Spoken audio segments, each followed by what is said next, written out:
প্রিয় শিক্ষার্থীবৃন্দ, হিসাব বিজ্ঞান দ্বিতীয় পত্রের উৎপাদন ব্যয় বিবরণী অধ্যায়ের তৃতীয় ক্লাসে তোমাদের সবাইকে স্বাগত জানাচ্ছি। এ পর্যন্ত উৎপাদন ব্যয় বিবরণী অধ্যায়ে আরও দুটি ক্লাস করেছি। আশা করি তোমরা সেগুলো খুব মনোযোগ সহকারে দেখেছ। উৎপাদন ব্যয় বিবরণী কি, এ দুটো অঙ্ক করেই সাধারণত বুঝে নেওয়ার কথা যে উৎপাদন ব্যয় বিবরণী কোন কাজে প্রয়োজন হয় বা কোন কাজে লাগে। আজও একটু পুনরাবৃত্তি করছি, সে ব্যাপারে পর্যালোচনা করব উৎপাদন ব্যয় বিবরণী অধ্যায় নিয়ে। উৎপাদনকারী প্রতিষ্ঠান বিভিন্ন পণ্যের মূল্য নির্ধারণের জন্য এই উৎপাদন ব্যয় বিবরণী তৈরি করে থাকে। উৎপাদনকারী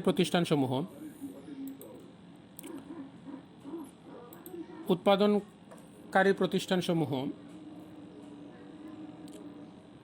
তাদের পণ্যের মূল্য নির্ধারণের জন্য এই উৎপাদন ব্যয় বিবরণী করে। তো আমরা দেখে থাকি বিভিন্ন সময়ে জিনিসের মূল্য তার গায়ের মধ্যে লেখা থাকে। এই গায়ে লিখিত মূল্যটি কিভাবে নির্ধারণ হয় সেটাই আসলে আমরা এই অধ্যায় থেকে জানতে পারব উৎপাদন ব্যয় বিবরণী অধ্যায়ের মাধ্যমে। তো উৎপাদন ব্যয় বিবরণীর প্রথম দুটি ক্লাসে উৎপাদন ব্যয় বিবরণীর পূর্ণাঙ্গ ফরম্যাট সম্পর্কে বেশ আলোচনা করা হয়েছে।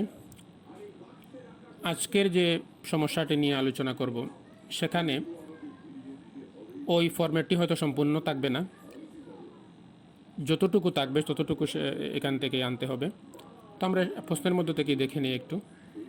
আজকের প্রশ্নটি আমরা সরাসরি দেখে নিচ্ছি। এখানে প্রশ্ন, নিম্নোক্ত তথ্যাবলীগুলো 2014 সালের জুন মাসের জন্য মোটরক্স কোম্পানির উৎপাদন ও বিক্রয় মূল্য সংক্রান্ত তথ্যাবলী বলা হচ্ছে। এখানে কোম্পানিটির নাম দেওয়া হয়েছে এবং কোন মাসের জন্য সেটা বলা হচ্ছে তথ্যাবলী। এখানে কাঁচামাল কিনেছে, কাঁচামাল ক্রয় 25,000 টাকা। এই মাসে প্রত্যক্ষ মজুরি খাতে খরচ হয়েছে 10,000 টাকা। তৈরি পণ্যের প্রারম্ভিক মজুদ ছিল, তৈরি পণ্য, এখানে কিন্তু কাঁচামালের মজুদ নয়। এখানে লক্ষ্য করতে হবে, আমরা প্রথম দিকের ক্লাসগুলোতে বলেছি যে মজুদ পণ্য 3 অবস্থায় থাকতে পারে। কাঁচামাল অবস্থায় মজুদ থাকতে পারে, তারপরে আংশিক উৎপাদিত পণ্য অবস্থায় মজুদ থাকতে পারে, আর তৈরি পণ্য অবস্থায় মজুদ থাকতে পারে। এই 3 ধরনের মজুদ।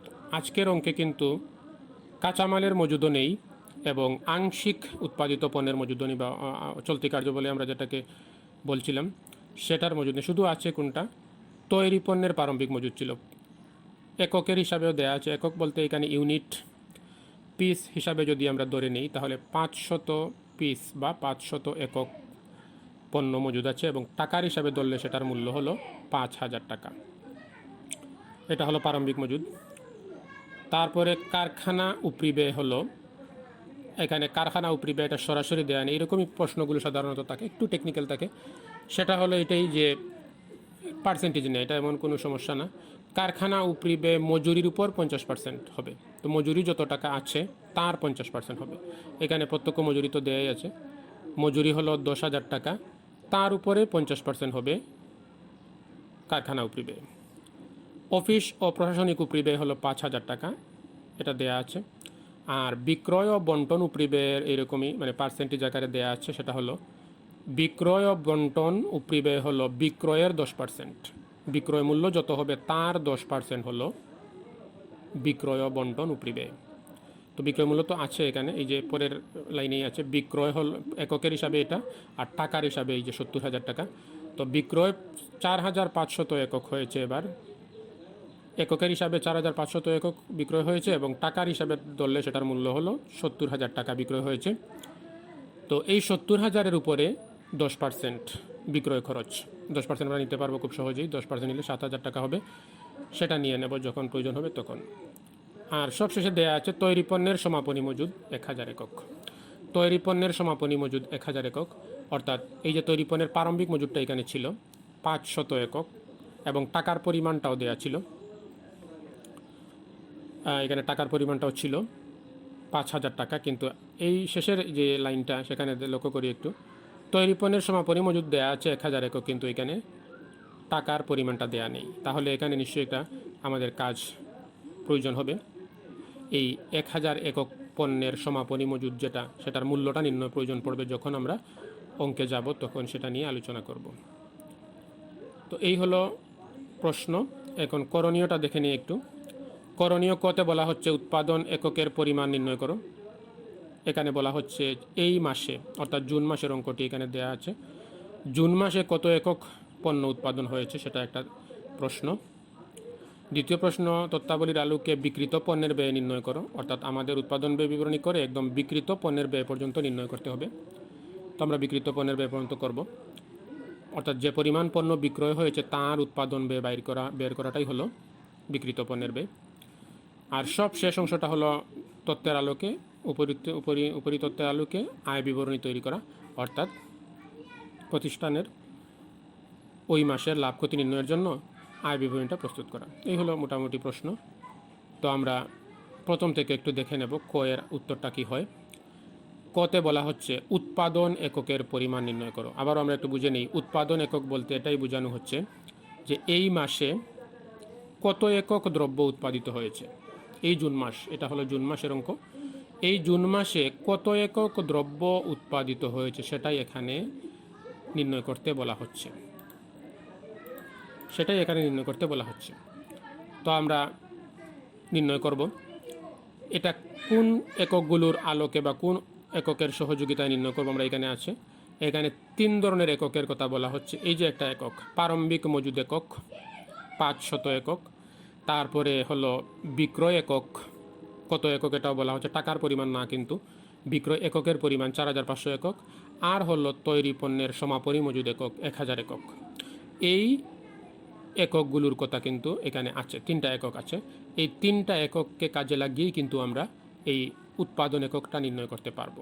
কত একক দ্রব্য উৎপাদিত হলো সেটা আমরা এই প্রারম্ভিক মজুদ একক, বিক্রয় একক এবং সমাপনী একক, এই 3টি একককে কাজে লাগিয়ে একটি সূত্রের সাহায্যে আমরা নির্ণয় করতে পারবো। তাহলে আমরা উত্তরটা দেখে নিই, তারপরে আবারও আমরা আলোচনা করব কিভাবে সেটা হলো। এই হলো ক এর উত্তর, উৎপাদন একক দিয়ে সূত্রটি লেখা হয়েছে। সূত্রটা আমরা লিখে নিই। এখানে হলো বিক্রয় একক যোগ সমাপনী মজুদ একক বিয়োগ প্রারম্ভিক মজুদ একক, অর্থাৎ বিক্রয় এককের সাথে সমাপনী এককটা মজুদ এককটা যোগ করতে হবে আর বিয়োগ করতে হবে প্রারম্ভিক মজুদ একক, তাহলেই কিন্তু উৎপাদন এককটা বের হবে। কিভাবে বের হলো আবার আমরা আলোচনায় আসবো। আমরা একটু মানগুলো বসিয়ে নিই। বিক্রয় একক নিশ্চয়ই 4,500, আমরা তো এখানে প্রশ্নের মধ্যে ছিল, এই যে 4,500 বসিয়ে দিলাম, 4,500 একক। তারপরে হলো প্রারম্ভিক সমাপনী মজুদ একক, এই তো এখানে প্রশ্নের মধ্যে আছে, সমাপনী মজুদ একক হলো 1,000 একক, আর সবশেষে বিয়োগ প্রারম্ভিক মজুদ একক, সেটা হলো এই যে প্রারম্ভিক মজুদ একক 500 বিয়োগ করা হয়েছে, এটাই এখানে বোঝানো হয়েছে। এই যে মানগুলো বসিয়ে যে রেজাল্টটা পাওয়া গেল সেটা হলো 5,000 একক। অর্থাৎ আমরা এই মাসে, অর্থাৎ জুন মাসে উৎপাদন করেছি 5,000 একক। এখন আমরা বুঝে নেব কিভাবে সেটা হলো। এখানে সূত্রটি হচ্ছে বিক্রয় একক প্রথমেই বসানো হয়েছে, তার সাথে যোগ করা হয়েছে মজুদ একক। তাহলে আমরা আবার একটু বুঝে নিই উৎপাদন একক বলতে কি বুঝি। উৎপাদন একক হলো তাই যতগুলো দ্রব্য এই জুন মাসে, আমরা যে অঙ্কটি করছি জুন মাসের, এই জুন মাসে যতগুলো একক দ্রব্য উৎপাদন হয়েছে সেটাই হলো উৎপাদন একক। তো কিভাবে সেটা নির্ণয় করা হলো। আমরা জানি উৎপাদন যা করি তা তো বিক্রয় করি, তাহলে আমরা ধরে নিতে পারি যা উৎপাদন করেছি যদি ধরে নিই সব বিক্রয় হয়েছে, তাহলে আমরা ধরে নিতে পারি আমরা তো উৎপাদন করি কিসের জন্য, বিক্রয় করার জন্য। তাহলে উৎপাদন যা হয়েছে উৎপাদন একক, তাহলে আমরা ধরে নিতে পারি উৎপাদন একক ইকুয়াল টু বিক্রয় একক।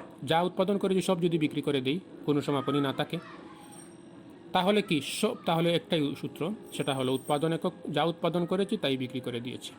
তাহলে সূত্রটা দাঁড়ালো উৎপাদন একক ইকুয়াল টু বিক্রয় একক। কিন্তু এখানে আমরা যোগ দিলাম কি সমাপনী মজুদ একক, কারণ হলো সমাপনী মজুদ আছে। তাহলে উৎপাদন এককটা কি দাঁড়ালো, যা বিক্রয় করেছি উৎপাদন করেছি তাই, যা বিক্রয় করেছি সব, পাশাপাশি বিক্রয় করার পরেও গুদামে বছরের শেষ দিন গিয়ে দেখলাম, বা এখানে বছর না, এখানে জুন মাসের শেষ দিনে গিয়ে দেখলাম আমাদের সমাপনী মজুদ আবার রয়ে গেছে এই যে 1000 একক। তাহলে তাহলে কি, তাহলে উৎপাদন আমরা তাই করলাম, বিক্রয় একক যতগুলো সবগুলো উৎপাদন করলাম, পাশাপাশি ওই সমাপনী মজুদের 1000 একক নিশ্চয় উৎপাদন করলাম। তাহলে সূত্রটা কি দাঁড়ালো? উৎপাদন একক ইকুয়াল টু বিক্রয় একক প্লাস সমাপনী মজুদ একক। অর্থাৎ আমরা যা এই মাসে উৎপাদন করেছি, যে ধরে নেই এই পরিমাণ বিক্রয় করে দিয়েছি, এই যে 4500 একক বিক্রয় করে দিয়েছি, বিক্রয় করার পরেও কিন্তু উদ্বৃত্ত আছে, অর্থাৎ শেষ দিন পর্যন্ত, শেষ দিনে মজুদ আছে হলো 1000 একক। তাহলে আমরা ধরে নিতে পারি এইখানে আমার কত একক উৎপাদন হয়েছে। এই সবগুলো এই 4500 পুরোটাই উৎপাদন হয়েছে। এই 4500 উৎপাদন করার পর আবার মাসের শেষ দিনে 1000 যে আছে সেটাও তো নিশ্চয়ই উৎপাদন হয়েছে, না হলে তো এটা গুদামে কীভাবে থাকলো?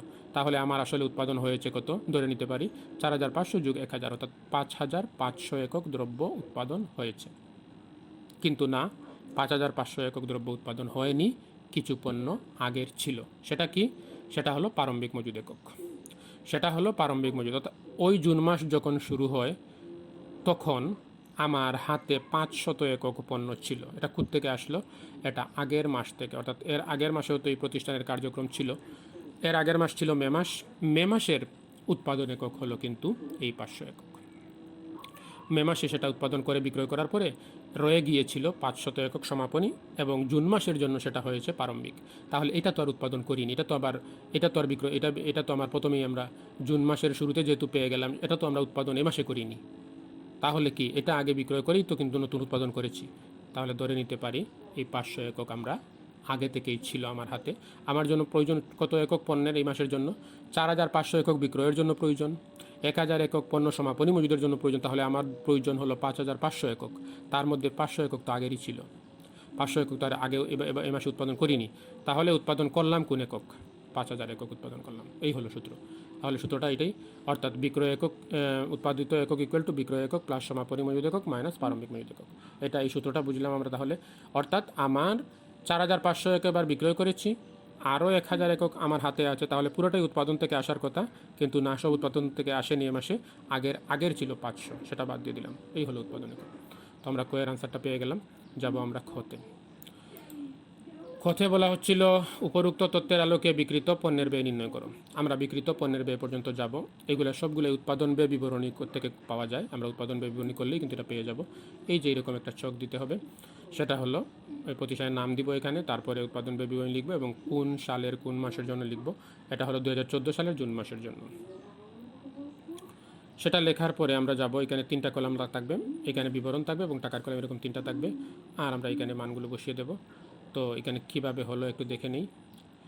এই যে আমরা উৎপাদন ব্যয় বিবরণী এটা, এবং উৎপাদন ব্যয় বিবরণী আমরা জানি উৎপাদনকারী প্রতিষ্ঠানে, আবারও আমরা পুনরাবৃত্তি করছি কথাগুলো। সেটা হলো উৎপাদনকারী প্রতিষ্ঠানে উৎপাদনের জন্য যে সকল উপাদানগুলো প্রয়োজন সেগুলো কিন্তু ক্রমান্বয়ে যোগ করেই কিন্তু এটা উৎপাদন ব্যয় বিবরণী নির্ণয় হয়। তো আমরা যদি উৎপাদনকারী প্রতিষ্ঠান হয়, সেখানে আমার প্রথম যে উপাদানটি লাগবে, মূল উপাদানটি লাগবে, সেটা হলো কাঁচামাল। এই কাঁচামাল দিয়েই শুরু। কাঁচামাল কত টাকার ব্যবহৃত হলো। তো আমরা আগের দুটি অঙ্কে এখানে আমরা থাকতো প্রারম্ভিক মজুদ একক ছিল, তারপরে ছিল এর সাথে আমরা আবার মজুদ কাঁচামাল ক্রয় করেছিলাম, সেটা যোগ করেছিলাম। অর্থাৎ আগের কাঁচামাল ছিল হয়তো 5000, আবার নতুন কিনলাম হলো 70000, তারপরে এটা থেকে বিয়োগ করে নিলাম সমাপনী, তারপরে কিন্তু বের হয়ে আসলো ব্যবহৃত কাঁচামালের ব্যয়। আজকের যে অঙ্কটি সেখানে কিন্তু আমরা একটু দেখে নিই প্রশ্নে, এখানে শুধু কাঁচামাল ক্রয় নামে এই 25,000 টাকা আছে, আর কোথাও প্রারম্ভিক কাঁচামাল সমাপনী কাঁচামাল এগুলো নেই। তাহলে ধরে নিতে পারি শুধুমাত্র এই মাসে 25,000 টাকার কাঁচামালই ক্রয় করা হয়েছিল এবং সম্পূর্ণ কাঁচামালই ব্যবহৃত হয়েছে। অর্থাৎ কোনো, যেহেতু সমাপনী নেই, সমাপনী কাঁচামাল তো নেই, যে সমাপনী আছে সেটা তো তৈরি পণ্যের মজুদ, অতএব কোনো কাঁচামাল মজুদ নেই। তাহলে আমরা ধরে নিতে পারি কাঁচামাল 25,000 টাকাই কিনেছিলাম এবং 25,000 টাকাই কিন্তু এখানে আমরা ব্যবহার করেছি। তো এখানে সরাসরি আমরা এখানে লিখে নিব কাঁচামাল ক্রয় শেষ, আর কিছু লাগবে না, এটাই ব্যবহৃত কাঁচামাল। আমাদের অঙ্ক এখান থেকে অনেকটা অংশ আসলো না, প্রয়োজন পড়লো না। সেটা কি, প্রারম্ভিক কাঁচামাল লেখার প্রয়োজন পড়লো না, তার সাথে আমার কাঁচামাল ক্রয় যোগ করার প্রয়োজন পড়লো না, তার থেকে সমাপনী বাদ দেওয়ার প্রয়োজন পড়লো না। আমরা সরাসরি পেয়ে গেলাম কাঁচামাল ক্রয়। এরকমই সাধারণত প্রশ্নগুলো থাকবে, এইখানে এত বিস্তারিত এত থাকবে না। আমরা প্রথম দুটি অঙ্কে কিন্তু বিস্তারিত দেখেছিলাম এগুলো বোঝার জন্য, আজকে কিন্তু এইভাবে এরকমই প্রশ্নগুলো থাকে সাধারণত। তো এখানে কাঁচামাল ক্রয় সরাসরি বসিয়ে দিলাম, তাহলে কাঁচামাল সংক্রান্ত আর কোনো ঝামেলা নেই, আমরা 25,000 টাকা পেয়ে গেলাম। তাহলে কাঁচামাল ব্যবহার হয়েছে 25,000। এই কাঁচামাল ব্যবহৃত কাঁচামাল আমাদের ফরম্যাটটা আমার বারবার জানতে হবে, সেটা কি?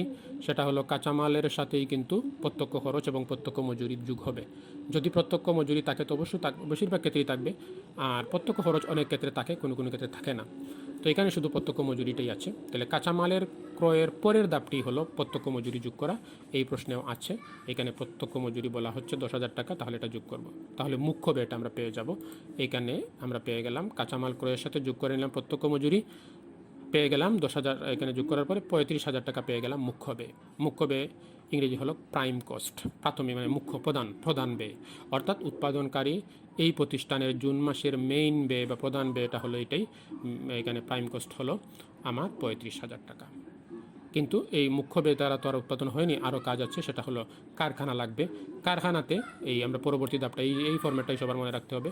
এইখানে প্রত্যক্ষ মজুরি যোগ করলে বের হবে মুখ্য ব্যয়, আর মুখ্য ব্যয়ের সাথে কারখানা উপরিব্যয়। উপরিব্যয় হলো ইনডাইরেক্ট খরচকে উপরিব্যয় বলা হয়।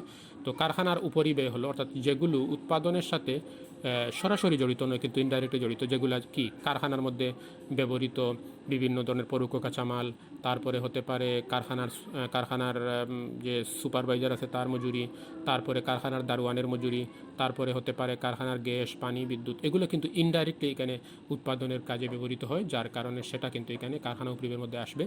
তো আমরা আগের অঙ্কগুলোতে দেখেছিলাম বেশ কিছু মিলিয়ে, কিন্তু হয়তো আমরা এখানে যোগ করেছিলাম গ্যাস, পানি, এগুলো ছিল, অনেক কিছু ছিল এখানে কারখানা সংক্রান্ত খরচগুলো। তাহলে এখানে কিন্তু আর কিছু লাগবে না, সরাসরি কারখানা উপরিব্যয়টা দেওয়া আছে। আর এখানে সরাসরি অ্যামাউন্টটা না দিয়ে পার্সেন্টেজ আকারে দেওয়া আছে। এখানে প্রশ্নটা দেখে নিই, এই যে বলা হচ্ছে কারখানা উপরিব্যয় হলো মজুরির 50%, অর্থাৎ মজুরি, যে মজুরিটা প্রত্যক্ষ মজুরি 10,000 টাকার 50% অর্থাৎ অর্ধেক টাকা হবে এটা। তো খুব সহজে আমরা নির্ণয় করে নিলাম কারখানা উপরিব্যয় 10,000 টাকার 50%, অর্থাৎ মজুরির 50%। তো ধরে পেয়ে গেলাম 5,000 টাকা। এই হয়ে গেল মুখ্য ব্যয়ের সাথে আমরা যোগ করে নিলাম 5,000, তাহলে হয়ে গেল আমার উৎপাদন ব্যয়। এর আগে আমরা গত দিনের অঙ্কে যে ছিল এখানে উৎপাদন ব্যয় হয়ে গেছে। এখন আগের অঙ্কগুলোতে কী ছিল? এখানে এই উৎপাদন ব্যয় হয়ে যাওয়ার পরে আবার ছিল কি চলতি কার্যের প্রারম্ভিক মজুদ এবং চলতি কার্যের সমাপনী মজুদ। আজকের অঙ্কটি আমরা লক্ষ্য করলে দেখব এখানে কোথাও এখানে কিন্তু কোনো চলতি কার্যের বিষয়টা নেই, অর্থাৎ অর্ধসমাপ্ত পণ্য বলে কিছু ছিল না, এরকমই থাকে বেশিরভাগ ক্ষেত্রেই, কিন্তু চলতি কার্য নাও থাকতে পারে। আমরা কিন্তু আগের দুটো অঙ্কে থেকে আমরা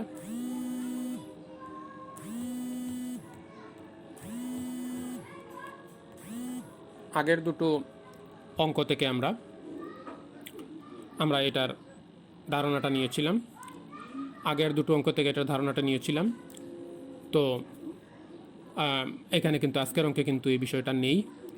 এই বিষয়টা না থাকার কারণে আমরা সরাসরি তাহলে উৎপাদন ব্যয় হয়ে গেল, একটু দেখে নিই।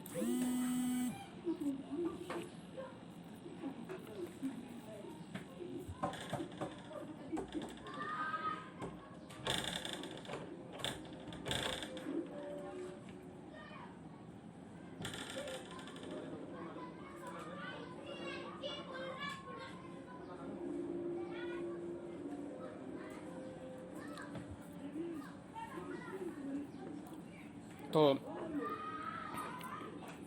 আমরা যেটা বলছিলাম যে এখানে প্রারম্ভিক, এখানে চলতি কার্যের বিষয়টি নেই, যার কারণে উৎপাদন ব্যয় সরাসরি হয়ে গেল। এখানে প্রারম্ভিক চলতি কার্য আমরা সমন্বয় করার প্রয়োজন পড়তো। এখানে প্রারম্ভিক চলতি কার্য এখানে যোগ করতাম, তারপরে সমাপনী চলতি কার্যটা এখান থেকে বিয়োগ করতাম। এখানে কিন্তু এটা প্রয়োজন পড়ছে না, তো সরাসরি উৎপাদন ব্যয় হয়ে গেল। এখন আমরা প্রারম্ভিক উৎপাদন ব্যয় হয়ে গেল। তো এখন আমরা পরবর্তী কাজ উৎপাদন ব্যয় পর্যন্তই কিন্তু উৎপাদন ব্যয় বিবরণী, সাধারণত এতটুকু করলেই কিন্তু উৎপাদন ব্যয় বিবরণী হয়। কিন্তু আজকের অঙ্কে বলা হচ্ছে আমাকে করণীয়র মধ্যে, সেটা হলো বিক্রিত পণ্যের ব্যয় পর্যন্ত করার জন্য। তাহলে আমরা বিক্রিত পণ্যের ব্যয় পর্যন্ত করতে পারবো। তো উৎপাদন ব্যয় বের হয়ে যাওয়ার পর উৎপাদন ব্যয় কিন্তু এখানে আসলো 40,000 টাকা। এটার সাথে যদি আমরা প্রারম্ভিক উৎপাদিত পণ্য যোগ করে নিই আর সমাপনী উৎপাদিত পণ্যটা বিয়োগ করে নিই, তাহলে কিন্তু আমরা পেয়ে যাব বিক্রিত পণ্যের ব্যয়। কীভাবে হয় এটা? বিক্রিত পণ্যের ব্যয়টা অনেকেরই একটু বুঝতে অসুবিধা, একটু লক্ষ্য করলে বুঝতে পারবে। সেটা হলো উৎপাদন হলো এবার 40,000 টাকা। উৎপাদন হওয়ার পরে এটা তৈরি পণ্য, অর্থাৎ রেডি হয়ে গেল, পণ্য বানানো হয়ে গেল আমার বিক্রির জন্য 40,000 টাকা। এটা কিন্তু কোথায় যাবে? গুদামে যাবে। তো গুদামে যখন যাবে তখন কিন্তু এখানে আমার আগে থেকেই পণ্য 5,000 টাকার প্রারম্ভিক ছিল। এই যে প্রারম্ভিক তৈরি পণ্য ছিল, এই যে প্রারম্ভিক মজুরটা তৈরি পণ্যের 5,000 টাকার মজুর যে ছিল সেটা কিন্তু আমার আগে থেকেই ছিল। তাহলে এই পণ্যটাই, এই যে 40,000 বা এখানে কত, হ্যাঁ এই যে 45, এখানে 40,000 টাকার পণ্য উৎপাদন হলো, এই 40,000 টাকার পণ্য গিয়েই কিন্তু ওই 5,000 টাকার পণ্যের সাথে যোগ হবে, কারণ আগের উৎপাদন এটা প্রারম্ভিক ছিল। অর্থাৎ 40,000 টাকার পণ্য জুন মাসে উৎপাদন হয়েছে, আর আগের মাস অর্থাৎ মে মাস থেকে এই পণ্যটা, এই 5,000 টাকার পণ্যটা কিন্তু আসছে, প্রারম্ভিক মজুদ পণ্যটা। তাহলে এটার সাথে কিন্তু এটা যোগ হবে, এটা বিক্রয়ের জন্য রেডি হবে। অর্থাৎ আগের 5,000 একক পণ্য ছিল আর এই মাসে রেডি হলো 40,000 টাকার পণ্য। তো সর্বমোট বিক্রয় উপযোগী পণ্য, এই লাইনটা লক্ষ্য করবে সবাই, বিক্রয় উপযোগী পণ্যের ব্যয় অর্থাৎ বিক্রয় করার মতো পণ্যের ব্যয় হলো 45,000 টাকা। এটা বিক্রয় করা যায়। আগের ছিল 5,000 আর এবার উৎপাদন করলাম 40,000, তাহলে বিক্রয় করতে পারি এরকম প্রস্তুত আমি, সেটা হলো 45,000 টাকার পণ্য প্রস্তুত বিক্রয় করার মতো। তা থেকে যেটা বিক্রয় হয়নি যদি সেটা বাদ দিয়ে দিই, এই যে বাদ দিয়ে দিলাম সমাপনী মজুদ পণ্য, অর্থাৎ যে পণ্যটা বিক্রয় হয়নি সেটা যদি আমরা বিয়োগ করে নিই তাহলেই আমরা পেয়ে যাব বিক্রিত পণ্যের ব্যয়। এখানে যা বিক্রয়ের জন্য রেডি করেছিলাম 45,000 টাকার পণ্য, তারপরে বিক্রয় হয়নি হলো 8,000 টাকার। এই 8,000 টাকা কীভাবে হলো একটু পরে আলোচনায় আসছি, আমরা আগে ফরম্যাটটা বুঝে নিই। এখানে 5,000 টাকার পণ্য আগের ছিল আর নতুন উৎপাদন করলাম 40, টোটাল পণ্য রেডি হলো আমার 45,000 টাকার। এইখানে তা থেকে কিন্তু আমি সমাপনী মজুদ পণ্যটা আমরা বাদ দিব, অর্থাৎ যে পণ্যটা বিক্রয় হয়নি সেটা বাদ দিব, তাহলে বিক্রিত পণ্যের ব্যয়টা পেয়ে যাব। তো এখানে বিক্রিত পণ্যের ব্যয় 37,000 টাকা হলো। এখানে 8,000 টাকা কীভাবে হলো সেটাই দেখার বিষয়, সেটাই এখানে দেখার বিষয়। তো আমরা একটু লক্ষ্য করি, এইখানে একটু ওয়ার্কিংস দেয়া আছে, এই টিকাটা এখানে একটু লক্ষ্য করতে হবে সবাইকে। এখানে হলো আমরা এইটার মূল্য নেই, দেখো একটু প্রশ্নতে যাই। এখানে হলো তৈরি পণ্যের সমাপনী মজুদ 1,000 একক, তৈরি পণ্যের সমাপনী মজুদ হলো 1,000 একক। এখানে 1,000 একক পণ্য সমাপনী মজুদ আছে, তো এখানে টাকাটা দেয়া নেই। ওইকে প্রারম্ভিক মজুদের টাকাটা এখানে একক আছে, আবার টাকাটাও দেওয়া আছে, বিক্রয়ের এককও আছে, টাকাটাও আছে। কিন্তু এই জায়গার মধ্যে সমস্যা হলো তৈরি পণ্যের সমাপনী মজুদ একক দেয়া আছে 1,000, কিন্তু এখানে টাকার পরিমাণ দেয়া নেই। তো আমরা এটা নির্ণয় করতে হবে, এই নির্ণয় করাটাই কিন্তু এখানে দেখানো হয়েছে ব্র্যাকেটের ভিতরে। এখানে একটু খুব ভালোভাবে লক্ষ্য করতে হবে সবাইকে। আমরা এখানে 40,000 লিখেছি উপরে, এটার সাথে এটাকে ভাগ দিয়েছি হলো 5,000 দিয়ে, আর গুণ দিয়েছি হলো 1,000 দিয়ে। কিভাবে হলো? 40,000কে 5,000 দিয়ে ভাগ, 1,000 দিয়ে গুণ, অর্থাৎ 40,000 উপরে আর গুণ দিয়ে 1,000 উপরে, আর 5,000টা এটা হলো নিচে। আমরা এখানে ভগ্নাংশ এইভাবে দেখানো এখানে যাচ্ছিল না, এইভাবে অবলিক দিয়ে এখানে লিখলেই ভাগ বোঝানো হয়। তো এটা কিন্তু নিচে আছে আর এই দুটো হলো উপরে। তাহলে 40,000কে আমরা 5,000 দিয়ে ভাগ দিয়েছি এবং 1,000 দিয়ে গুণ করে, এটাই হলো কাজ। তো কেন কীভাবে হলো সেটা হলো কথা। আমরা 40,000 কোথায় পেলাম? 40,000 হলো উৎপাদন ব্যয়, এই যে 40,000। আজকের অঙ্কের কিন্তু এটাই কাজ, আমরা এটা নিয়ে সময় নিয়ে আলোচনা করব। এই কাজের জন্যই কিন্তু অঙ্কটা করা হচ্ছে।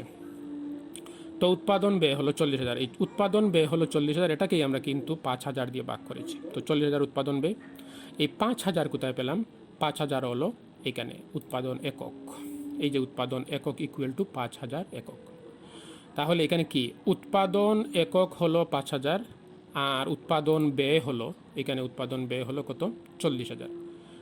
তাহলে কি বুঝলাম আমরা? উৎপাদন ব্যয় হয়েছে এই মাসে 40,000 টাকা, আর এই 40,000 টাকা উৎপাদন ব্যয় যে হয়েছে, কত একক পণ্য উৎপাদন হয়েছে এ মাসে, কত একক উৎপাদন হয়েছে এ মাসে যদি আমরা খুঁজতে যাই, তাহলে এখানে পেয়ে গেলাম কত একক পণ্য উৎপাদন হয়েছে, সেটা হলো 5,000 একক। তাহলে আমরা ধরে নিতে পারি 5,000 এককেরই উৎপাদন ব্যয়, 5,000 এককেরই, এই 5,000 এককেরই উৎপাদন ব্যয় কিন্তু 40,000 টাকা। তাহলে আমরা যদি ঐকিক নিয়মে বিষয়টা বুঝি, 5,000 এককের উৎপাদন ব্যয় ইকুয়াল টু 40,000 টাকা, তাহলে এক এককের উৎপাদন ব্যয় কত, এবং যতটা পণ্য সমাপনী রয়েছে 1,000 একক, এখানে প্রশ্ন আছে, এখানে 1,000 একক, তাহলে 1,000 এককের মূল্যটা কত? কারণ আমরা উৎপাদন ব্যয় অনুযায়ী কিন্তু মজুদ পণ্যটা নির্ধারণ করব, কারণ এটা তো আমরা বিক্রয় মূল্যে নির্ধারণ করতে পারবো না, এটা নির্ধারণ করতে হবে উৎপাদন, আমার কাছে যেটার দাম কত, আমার কাছে এটার মূল্য হলো আমাদের কাছে মূল্য হলো এটাই, অর্থাৎ আমি উৎপাদন এককে উৎপাদন ব্যয় নির্ণয় করব। এই যে এখানে 40,000 টাকা, এটা হলো উৎপাদন ব্যয়, তাহলে 40,000 টাকা উৎপাদন হয়েছে কত একক পণ্য তৈরি করার জন্য? 5,000 একক। তাহলে আমরা ধরে নিতে পারি 5,000 এককের জন্য উৎপাদন খরচ পড়েছে 40,000 টাকা। তাহলে 1 এককের জন্য কত আর 1,000 এককের জন্য কত, তাহলে এটাই তো আমরা পেয়ে গেলাম। এখানে আর ঐকিক নিয়মে না দেখিয়ে খুব সহজেই এখানে, অর্থাৎ 5,000 এককের জন্য যদি 40,000 টাকা হয়ে থাকে, তো 1 এককের জন্য কত হতে পারে, 5,000 দিয়ে ভাগ দিব, তাহলে 1 এককের খরচটা পেয়ে যাব। আর 1,000 দিয়ে গুণ করলে 1,000 এককের উৎপাদন ব্যয়টা পেয়ে যাব। সোজা কথা, এটা হলো উৎপাদন সমাপনী মজুত পণ্য। আমার সমাপনী উৎপাদিত পণ্য হলো 8,000 টাকা। এই হলো হিসাব। অর্থাৎ আমি উৎপাদিত সমাপনী উৎপাদন ব্যয় হয়েছে, সমাপনী মজুত পণ্যের উৎপাদন ব্যয় হলো 8,000 টাকা। তো এটা হয়ে গেল। এখানে বিক্রয়ের উপযোগী ছিল 45,000 টাকা, তা থেকে আমি সমাপনী মজুদের মূল্যটি পাচ্ছিলাম না, এখানে মূল্যটা পেয়ে গেলাম 8,000 টাকা। তাহলে বিয়োগ করলে কিন্তু বিক্রিত পণ্যের ব্যয় পেয়ে গেলাম 37,000 টাকা। তাহলে হয়ে গেল আমার বিক্রিত পণ্যের ব্যয় নির্ণয়। সব শেষ যে কাজটি সেটা হলো আয় বিবরণী তৈরি করা। এটা খুব সহজ। এখানে প্রতিষ্ঠানের নাম দেব, আয় বিবরণী লিখব এবং কোন সালের কোন মাসের জন্য লিখে নিলাম। তারপরে শুরু করে দেব আমরা অঙ্কটি। এই যে আমার ফরম্যাটটা দেওয়া আছে, এখানে 3টি কলাম লাগবে এবং এখানে একটা বিবরণ লাগবে। প্রথমেই আমরা বিক্রয়টা বসিয়ে দেব 70,000 টাকা। আমার এখানে মোট বিক্রয় এখানে আছে, এই যে বিক্রয় হয়েছে কত টাকা, 70,000 টাকা। এককের হিসাবেও আছে, এককটা কোনো কাজে লাগবে না এখানে কাজে লাগবে টাকাটা। এখানে বিক্রয় হয়েছে 70,000 টাকা, আমরা বিক্রয় আয়টা বসিয়ে দিলাম। আমি যদি আয় বিবরণী করি তাহলে আয় দিয়েই শুরু করব। এই তো আয় লিখলাম 70,000 টাকা। আয় লেখার পরে আমার এখান থেকে ব্যয় বাদ দিতে হবে। তো প্রথম যে বড় ব্যয়টা সেটা হলো বিক্রিত পণ্যের ব্যয়। যে পরিমাণ পণ্য বিক্রয় করেছি তার খরচ পড়েছে কত, এটা কোথা থেকে পাবো, এই যে আগের অঙ্কে আছে এই শেষ পর্যন্ত, এই যে বিক্রিত পণ্যের ব্যয় পর্যন্ত ছিল 37,000 টাকা। অর্থাৎ আমি যে 70,000 টাকা পণ্য বিক্রয় করলাম, এটা কত টাকা খরচ হয়েছে এগুলো তৈরি করতে, এটা তৈরি করতে খরচ পড়েছে 37,000 টাকা। এই 37,000 টাকা কিন্তু আমরা এখান থেকে বাদ দিব। তো 70,000 থেকে মাইনাস বিক্রিত পণ্যের ব্যয় বাদ দিলেই, বিক্রয় থেকে বিক্রিত পণ্যের ব্যয় বাদ দিলেই আমরা কী পেতে পারি, মোট মুনাফাটা পেতে পারি। এখানে মোট মুনাফাটা পেয়ে গেলাম 33,000 টাকা। এরপরে আমরা এখান থেকে বিয়োগ দিব পরিচালন ব্যয়। তো পরিচালন ব্যয় কীভাবে হবে, পরিচালন ব্যয় দুটো আমরা জানি, আমরা দুটো পরিচালন ব্যয়ের কথা জানি, সেটা হলো অফিস ও প্রশাসনিক খরচ এবং বিক্রয় ও বিতরণ খরচ বা বিক্রয় ও বন্টন খরচ বা বিক্রয় ব্যয়, যে নামেই থাকুক না কেন। এবং এগুলো সম্পর্কে আমরা বেশ গত দুদিনে আলোচনা করেছিলাম। প্রশাসনিক খরচের মধ্যে পড়বে কর্মচারীর বেতন, তারপরে পড়বে হলো অফিসের বিদ্যুৎ খরচ, অফিসের ভাড়া, এই ধরনের বিষয়গুলো। আর বিক্রয় বিতরণের মধ্যে পড়বে হলো বিজ্ঞাপন খরচ, তারপরে হলো শোরুমের ভাড়া, বিক্রয় প্রতিনিধির বেতন, তারপরে বিক্রয় প্রতিনিধির কমিশন। এই যে বিষয়গুলো, এই মানে বিক্রয় সংক্রান্ত যে খরচগুলো আসবে সেগুলোই কিন্তু বিক্রয় বিতরণে পড়বে। তো এখানে কিন্তু আর আমার এতগুলো যাওয়া লাগবে না, কারণ এখানে আমার প্রস্তুত আকারেই আছে, এখানে রেডি আছে আমার পুরোটা। এটা আমরা সরাসরি লিখে নিতে পারবো, এই প্রশ্নের মধ্যেই আছে। অফিস ও প্রশাসনিক খরচ সরাসরি দেওয়া আছে 5,000 টাকা, আমরা লিখে নিলাম 5,000 টাকা। এই যে সরাসরি 5,000 লিখে নিলাম। আর বিক্রয় খরচটাও কিন্তু অনেকটা সহজভাবেই দেওয়া আছে। বিক্রয় ও বন্টন উপরিব্যয় হলো বিক্রয়ের 10%। তো বিক্রয় তো এখানে 70,000, তার 10% খুব সহজে নিতে পারবো। তো আমরা নিয়ে নিলাম, এই যে বিক্রয় 70,000-এর 10% নিলে হলো 7,000 টাকা। পরিচালন ব্যয় দুটো, তাহলে মোট মুনাফা, প্রাথমিক মুনাফা হয়েছিল, মোট মুনাফা হয়েছিল 33,000 টাকা। আর এটার সাথে আমরা কিন্তু এই দুটো যোগ করলাম, অর্থাৎ পরিচালন ব্যয় দুটোর মিলে হলো 12,000 টাকা। এটা বিয়োগ করলাম, তাহলে নিট মুনাফাটা পেয়ে গেলাম 21,000 টাকা। এই হলো আমার এই মাসের, অর্থাৎ জুন মাসের নিট মুনাফা 21,000। তো মোটামুটি এই হলো আজকের অঙ্কের আলোচনা। আমার মনে হয় তোমরা এই সমাপনী মজুদের মূল্য নির্ধারণটা খুব মনোযোগ সহকারে দেখবে এবং পরবর্তীতে এটার উপরে আরও ক্লাস হবে, এটা এই ধরনের বিষয় নিয়ে। এটা কিন্তু আজ প্রথম ক্লাস নিলাম এই ব্যাপারে। আর ফরম্যাটটা ভালোভাবে সবার জানতে হবে, কোনটার পরে মানে কোনটার সাথে কোন ব্যয়টা যোগ করলে কোন ব্যয়টা বের হয়, এইটা কিন্তু ফরম্যাটটা সবার মুখস্থ থাকতে হবে, সবার বুঝে থাকতে হবে। তো আমরা আরও আলোচনায় আসবো পরবর্তীতে। সবাইকে ধন্যবাদ।